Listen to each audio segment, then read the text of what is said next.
To और कल की वेलकम रिस्पाइट के बाद आज करनी है हमें निफ्टी 50 के वीकली कॉन्ट्रैक्ट्स की एक्सपायरी की तैयारी। पहली बार निफ्टी 50 ट्यूसडे को एक्सपायर होने के लिए सामने खड़ा है।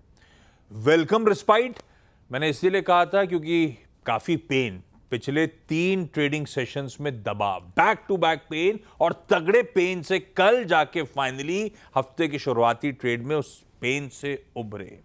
वो कहते हैं ना, ओवरसोल्ड टेरिटरी से एक बढ़िया बाउंस बैक मिला। वो बुल्स ने क्रूशियल ग्राउंड को डिफेंड कर लिया। भाई साहब, कल का इंट्राडे सेशन स्क्रीन पर लेकर आता हूं।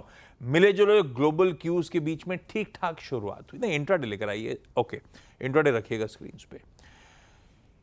क्या हुआ था? मिले जुले ग्लोबल क्यूज थे तो हमने डिसेंट सी शुरुआत करी उसके बावजूद, और जैसे जैसे सेशन प्रोग्रेस करा हमारे गेन्स एक्सटेंड होते चले गए। फाइनली 24,600 के कंफर्टेबली ऊपर फाइनली दिन के नियर डेज हाई सेशन की समाप्ति होती हुई नजर आई। और ज्यादा इंटरेस्टिंग हाईलाइट थी, ज्यादा इंकरेजिंग पिक्चर थी ब्रॉडर मार्केट्स की। वो मिड कैप्स और स्मॉल कैप्स में सॉलिड आउट परफॉर्मेंस। कल ही सुबह मैं मेंशन कर रहा था कैसे पिछले 6 ट्रेडिंग सेशन से डिक्लाइंस के फेवर में है, ब्रेथ डिटोरिएटिंग है। और लीजिए, बढ़िया ब्रेथ के साथ कल का उछाल था। अच्छी लग रही थी कल की स्क्रीन वाकई। हाँ, ये बात है कि ग्लोबल अनिश्चितताएं, ग्लोबल अनसर्टेनिटी जस की तस बनी हुई है, पर कल फ्लेवर में थे बाजार जिस पे ज्यादा तवज्जो दे रहा था हमारे अपने डोमेस्टिक संकेत।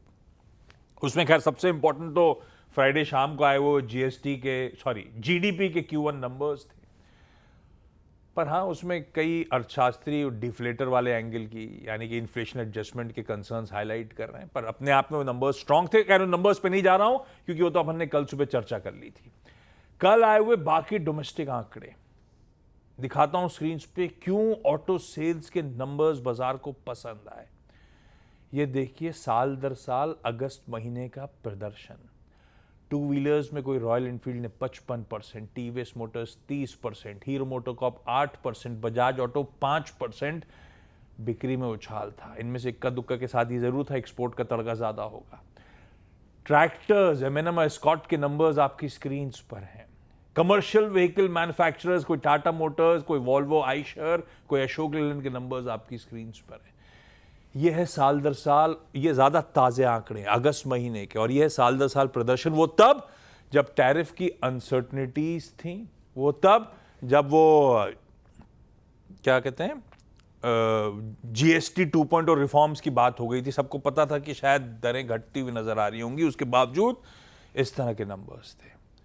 मार्केट क्लोज होते जीएसटी के नंबर्स आ रहे थे अगस्त महीने के। 6.5% कलेक्शन में उछाल था। रिफंड्स एडजस्ट कर दूं तो 11.25% जीएसटी के आंकड़ों में अगस्त में उछाल देखने को मिला। और यह भी टैरिफ अनसर्टनिटीज के बीच में अनिश्चितताएं थी, तूल पकड़नी थी अनिश्चितताएं, उसके बावजूद ये नंबर्स थे। खैर, ऐसी होता है, एक दिन बाजार अच्छा हो जाए तो सब अच्छाइयां दिखने लगती हैं। लेकिन फैक्ट ये है, जैसे अंग्रेज कहते हैं ना, we are not yet out of the woods. पर एक बात जरूर है, कल की स्क्रीन देख के, वो चौतरफा खरीदारी देखकर एक होप तो जाग गई कि क्या फर्दर लेग्स हैं एटलीस्ट इस रिलीफ रैली के। इस पे आगे बातचीत करूंगा। पहले क्यूज लेकर आता हूं। गिफ्ट निफ्टी कुछ नहीं, कल अच्छी तेजी के साथ 24,600 के ऊपर बंद हुए थे। उसी के इर्द गिर्द आज हम सेशन की शुरुआत कर रहे होंगे। बस ये है कि इन ग्रीन ही कर रहे होंगे, लार्जली फ्लैट ओपनिंग के इंडिकेशंस गिफ्ट निफ्टी देता हुआ। ऐसे में लेकर आइए ग्लोबल क्यूज कस्टिंग और रखिए फिर हॉर्मास को स्क्रीन पे।